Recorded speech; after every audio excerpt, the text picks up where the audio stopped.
Kalau kita sudah menetapkan hati memilih seseorang untuk jadi pemimpin kita, artinya kita sudah memberikan amanah kepada orang itu. Urusan saya percayakan kepada kamu, tolong urusin.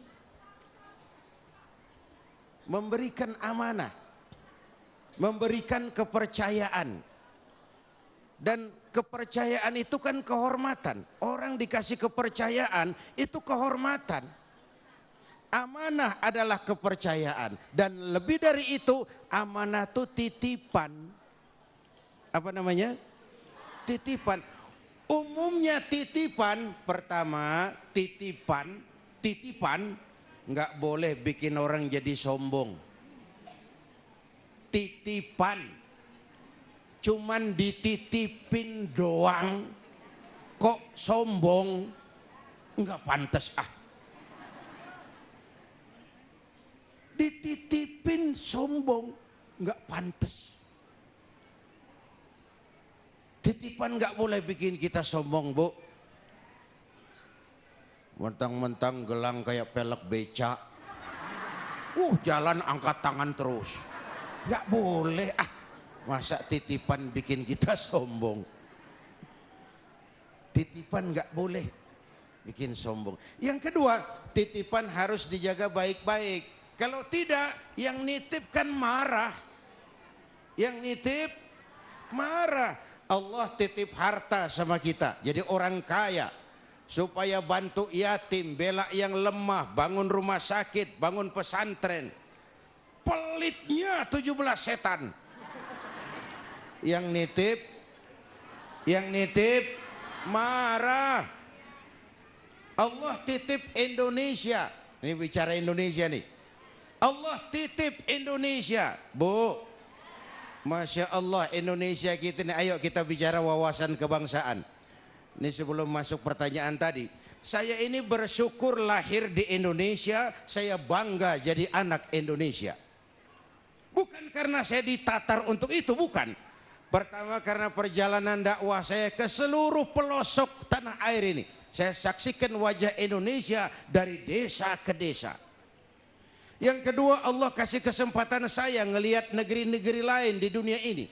Makin banyak negeri saya lihat, saya makin bersyukur lahir di Indonesia, jadi anak Indonesia. Indonesia kita besar nggak, Bu? Besar nggak? Bayangkan 17.000 pulau. Itu belum termasuk Pulau Gadung dan Pulau Gebang. Tambah 2 kalau itu masuk. La haula wala quwwata.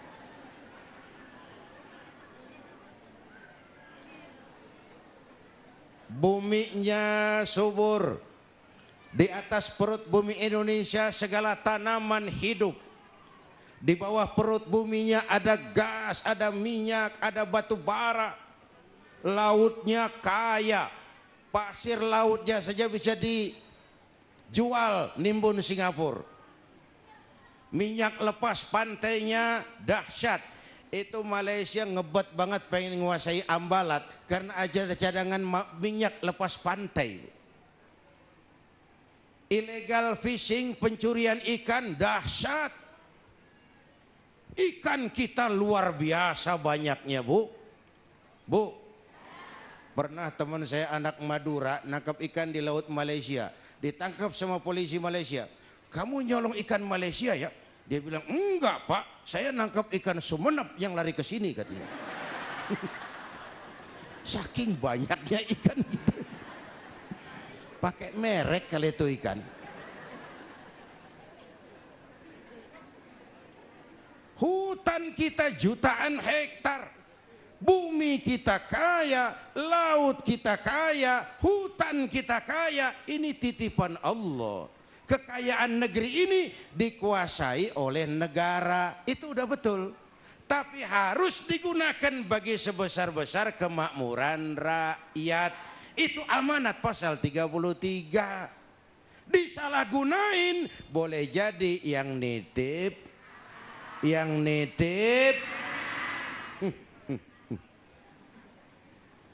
Bapak Ibu hadirin yang saya hormati, ini balik lagi soal jaga amanah, Bu. Bu, saya mau cuplik. Tabi'in Umar bin Abdul Aziz. Umar bin Abdul Aziz pada saat dipilih secara aklamasi jadi khalifah, jadi Amirul Mukminin, ucapan yang pertama keluar dari bibirnya, inna lillahi wa inna ilaihi.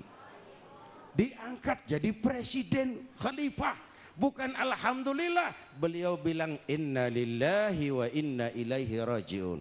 Ada dua hal dari ungkapan ini. Pertama, jabatan adalah amanah.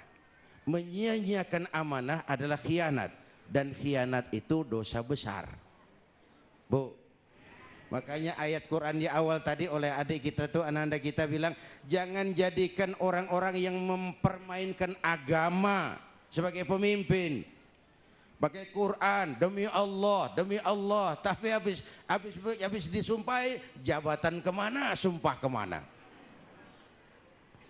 Bertakwa, abe monyong bertakwa. Takwa ngalor dia ngidul. Bapak Ibu hadirin yang saya hormati, enggak sesuai, cuma dijadikan sebagai bemper, kulit, lagi-lagi bungkusan. Padahal demi Allah tuh taruhan terakhir. Makanya zaman kita ini kan banyak orang bisa memberi contoh, tapi sedikit orang bisa menjadi contoh. Ngasih contoh mah gampang, jadi contoh yang susah tuh. Ya Bu, kadang-kadang mulutnya melantang, Pancasila satu, ketuhanan yang Maha Esa. Mulutnya, perbuatannya kesetanan yang luar biasa. Nggak sesuai ucapan dengan perbuatannya itu. Bapak Ibu hadirin yang saya hormati, menyia-nyiakan amanah adalah khianat, dan khianat dosa besar. Oleh jadi jabatan musibah dianggap Umar. Yang kedua, ungkapan innalillahi itu kesadaran batin yang sangat tinggi. Segalanya dari Allah, segalanya kembali kepada Allah. Dapat jabatan, rezeki Allah. Kehilangan jabatan, Allah juga urusannya. Jadi orang nggak kena sindrom. Ya, coba dah orang-orang kita nih Indonesia asal copot aja dari jabatannya, cepet banget sama kurus. Nih Pak Kiai Zarkasi makin gemuk saya lihat kehilangan jabatan. Karena sadar itu cuma sekedar amanah. Banyak orang kita yang kena post power syndrome. Makanya Rasulullah bilang irhamu salasatan minan nas, kasihani 3 macam orang. Pertama, azizan zalla, orang mulia jatuh hina. Tuh kalau nggak kuat sindrom, mentalnya broken tuh. Biasa dibukain pintu, ajudan ngalor ngidul, sekarang di jalan kagak ada yang negor. Kagak enak banget, kebelangsak. Yang kedua, ghaniyan qadif taqara, orang kaya jatuh miskin. Itu kalau nggak kuat-kuat mental, pakai kolor berendam di empang tuh. Yang ketiga, wa faqihan yal'abu bihil juhal, ahli fikih tapi dipermainkan orang bodoh yang sedang punya kekuasaan. Kesian tuh, ahli fikih dipermainkan orang bodoh yang kebetulan sedang pegang kekuasaan. Bapak Ibu melahirkan fatwa sesuai dengan pesanan. Gimana Kiai? Haram. Ah, damai Kiai, haram dikit dah. Pakai haram-haram dikit begitu modelnya. Bapak Ibu hadirin yang saya hormati, jadi kesadaran itu dari Allah dan akan kembali kepada Allah. Saya kasih contoh yang enak. Nabi Ayub itu kan sebelumnya beliau tuh kaya Nabi Ayub itu. Dan iblis tuh nggak seneng. Iblis bilang sama Tuhan, Rob, hambamu yang namanya Ayub itu dia mau ibadah cuma karena dia kaya. Coba dia miskin, perek sembayangnya, berhenti. Kata Allah, aku tahu Ayub hambaku yang ikhlas. Saya buktiin Tuhan, silahkan. Iblis turun ke alam. Mula-mula dia rusak sawah ladang Nabi Nuh, Nabi Ayub. Lalu dia binasakan binatang ternaknya. Buras dari orang kaya jatuh jadi orang paling miskin. Nabi Ayub sedang ibadah di mihrab. Datang iblis. Ayub, ngapain?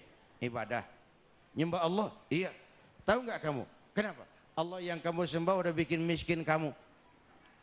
Binatang ternakmu binasa, sawah ladangmu habis, sekarang kamu orang paling miskin. Udah berhenti dah, ngapain nyembah Tuhan begitu?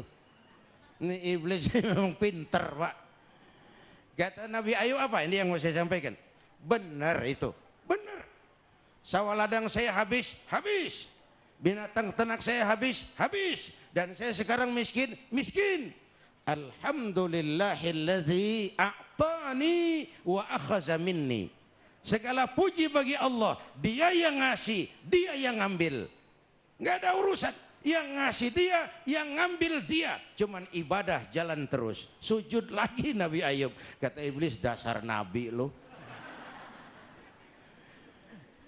Allah yang ngasih, Allah yang ngambil. Lah jabatan juga begitu. Kenapa mesti sindrom?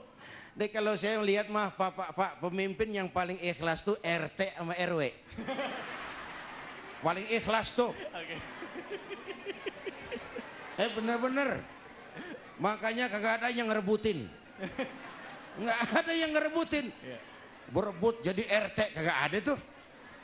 Itu pemimpin paling ikhlas jadi RT sama RW.